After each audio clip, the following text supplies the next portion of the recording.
Hi guys, samahan nyo nga po pala ako sa panibagong ganap at sa panibagong umaga sa buhay ko. Ayun nga pala at kakagising ko lang dahil ako ay nagpuyat kagabi kasi walang magawa sa gabi kahit ano nang pinagkagawa. Siyempre magdadasal po muna tayo para maging banal-banalan muna tayo sa bidyong ito. Charot! Ayun nga pala at ako'y palabas dahil ako ay mag-iimis muna ng aking hindigaan.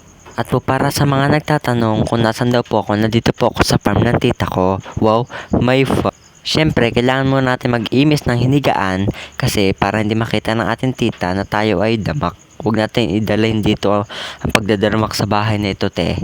Baka tayo mapalat ng wala sa oras kaya maglilinis-linisan muna tayo, hindi pwedeng hindi maglilinis. Eh, syempre, hindi ka lang mag-iimis ng iyong kumot, mag-iimis ka rin ng iyong sahig. Ano ka? Pakainin? Charot! Ako nga po muna ay palabas. Syempre, maglilamos muna ako ng paborito kong sabon na Beauty White Soap. Diyan lang talaga ako kuminis mula nung gumamit ako niyan. Alam nyo ba guys, madami akong pimples dati, pero ngayon nagkandawalaan na dahil syempre sa sabon na to, alangan naman sa sabon nyo. Charot. Sa panahon ngayon, kailangan natin magpaganda, te. Wala tayong makikitang ibang jologs dyan na papatol sa atin. Ay, bulol. Kaya kung gusto nyo kuminis, magsabon lang kayo ng Beauty White Soap. Doon lang kayo pupunta at gaganda. Syempre, hindi pwedeng hindi tayo magpapaganda lang, te.